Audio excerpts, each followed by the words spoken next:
I get a feeling there's gonna be a riot. At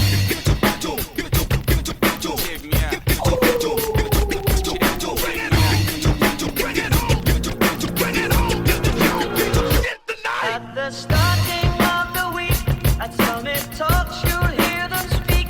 It's only Tokyo Drift is not a Fast and Furious movie. Now, what do I mean by that? Well, basically, Tokyo Drift wasn't supposed to exist, at least not at first. You see, after the first Fast and Furious movie, Vin Diesel decided this franchise is not worth his time. He decided he didn't want to be a part of the series anymore, and he wanted to continue work on the Chronicles of Riddick series. Judging by which series is still going, you can form your own conclusions on that decision. So for the second Fast and Furious movie, the only main star left was Paul Walker. So as his co-star, they hired Tyrese Gibson, who played the character of Roman Pierce. And in turn, Paul Walker dropped the funniest line in cinematic history. I said forget about it, cuz. While both Fast and Furious and Too Fast, Too Furious were commercial successes, they were critically panned. Now, I don't know why. Maybe it was the part where Paul Walker rams his car into a yacht, or maybe it was granny shifting, not double clutching like you should. After the release of these two movies, basically anyone who worked on these movies decided they did not want to be a part of this pile of garbage. So Universal, instead of canning the whole series, which any movie studio these days would have,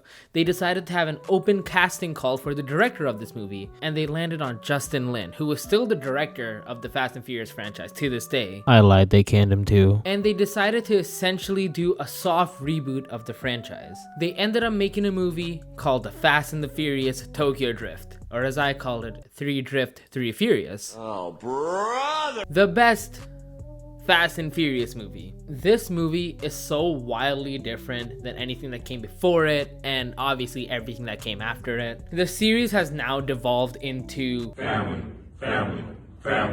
But like I said at the start, Tokyo Drift isn't a Fast and Furious movie. Why?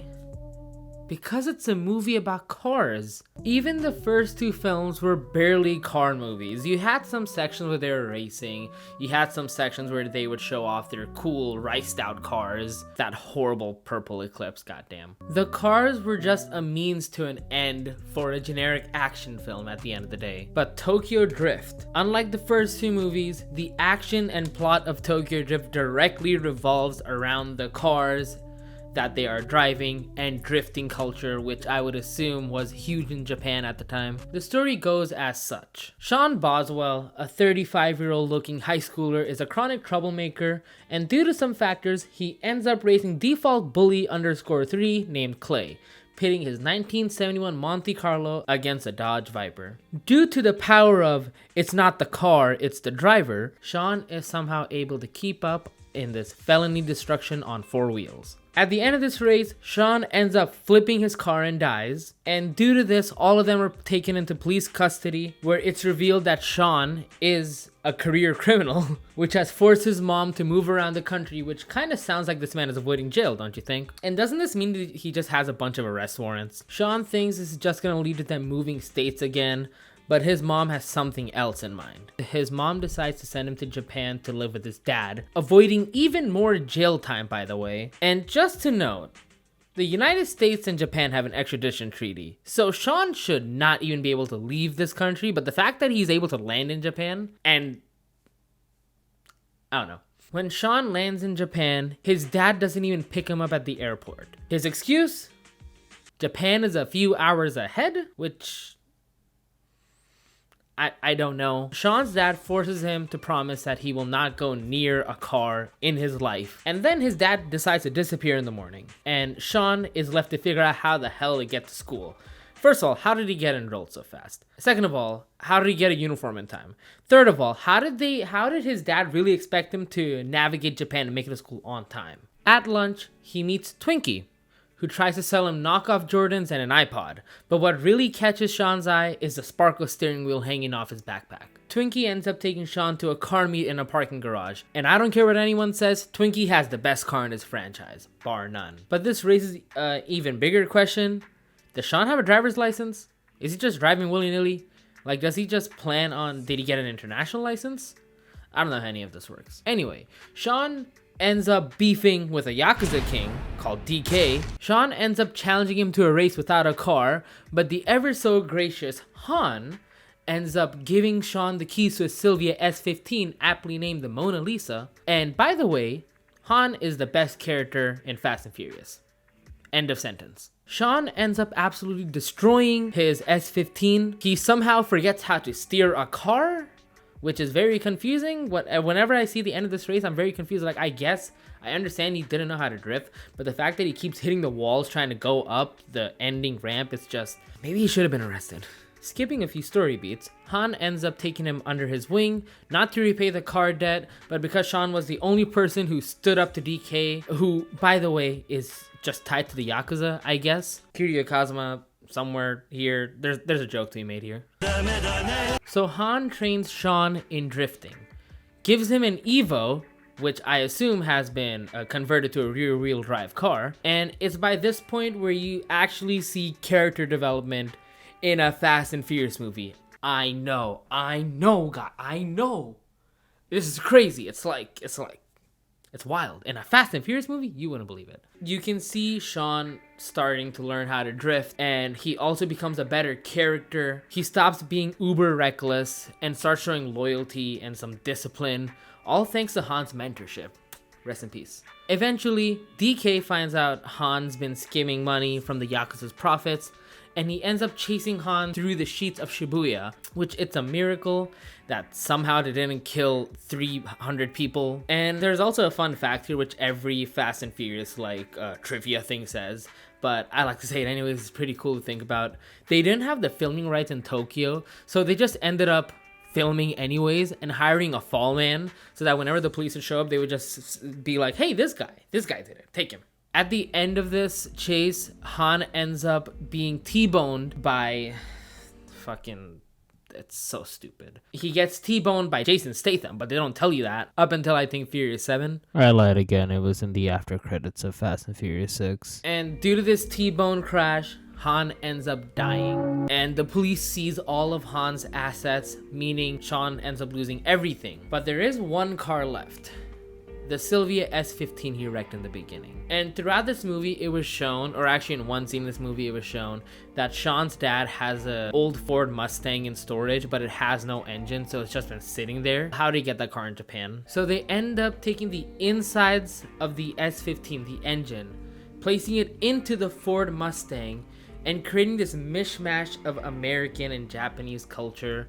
Somehow end up making a car that, honestly, if someone tried this in real world, I don't think it would turn on. But they end up making a car that from the outside is American, but the insides are Japanese. It's the type of writing that you just do not see in Fast and Furious. Like, it's not that nuanced. Like, the message is right there. Like, it's plastered everywhere. Ford Mustang with the S15.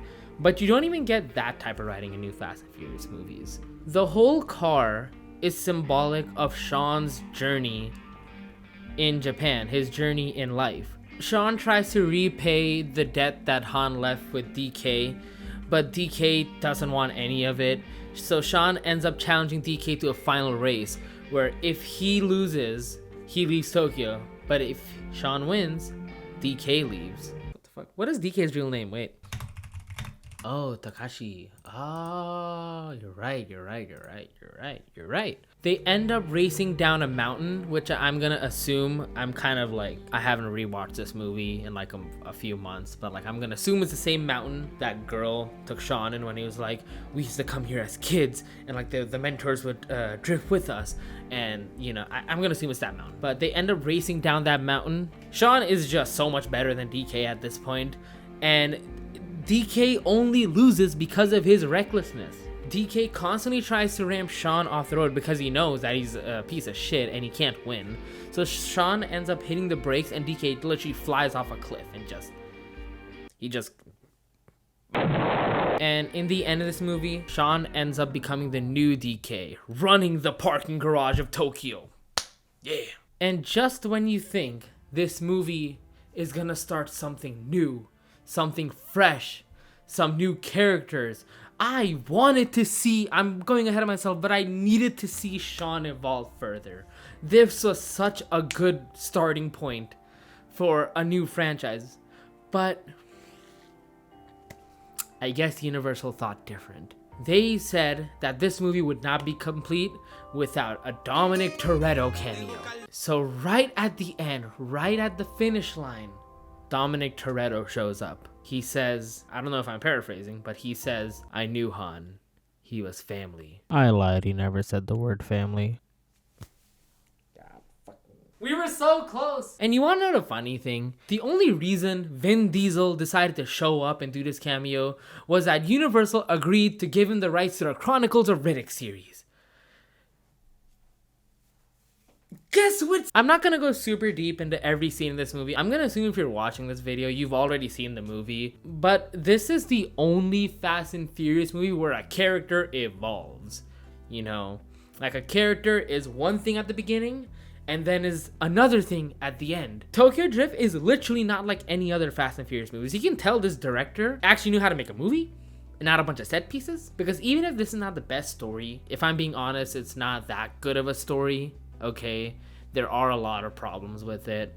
The Metacritic score is yikes. But it's still my favorite movie in the series. It's still one of my favorite movies of all time. But Tokyo Drift is literally like none of the other Fast and Furious movies. Before it was just a bunch of explosions and action set pieces. This movie had literally one explosion, and it was for good reason, okay? And the movies after just evolve. Story-wise, I do still love them. The whole blockbuster set pieces. Nothing tops the Fast 5 safe chase scene. But as movies, they're garbage. Watching them with a critical eye, they're just actually so bad. And the only reason this series is still going is because of the international audiences.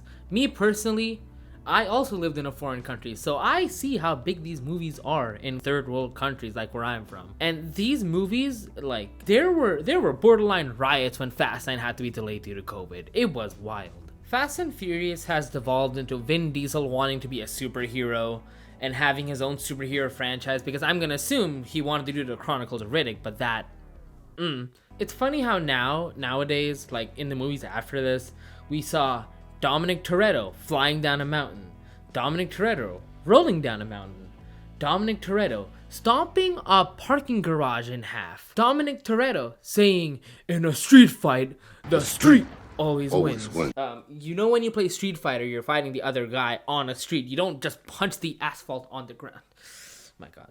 Some of the visuals in this movie are honestly so timeless and nostalgic for me. Overall, just so well made. The soundtrack is literally the best in the series. I don't care about Furious 7 and See You Again or This Moment, We Own It. I don't care about that. When 6 Days plays, when you're driving a car and 6 Days starts playing, you're doing felony speeds. In any situation, when the Tokyo Drift song plays, let's just talk about this. The Tokyo Drift song transcended the whole series. How many plays is that? Wait.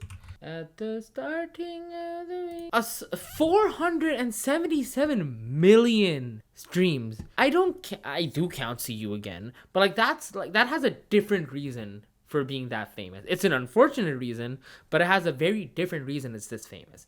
This song is just a banger. It's just a banger. Now, unfortunately, this was the lowest earning Fast and Furious movie to date. Past this point, like I kept saying, the movies just became a CGI fest, just big action set pieces, which the general audiences love.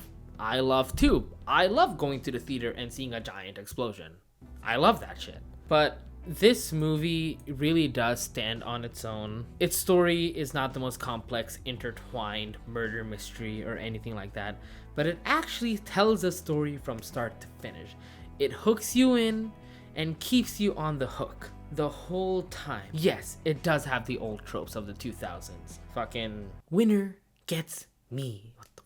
But that barely means anything when you have a movie this good and has such a large cult following. And Your Honor, like I said, Tokyo Drift is not a Fast and Furious movie. I rest my case. I don't think I have anything else to say. So here's another edit I made. At the starting of the week, you hear him talk, you hear them speak. It's only Monday. What time is it? What time is it?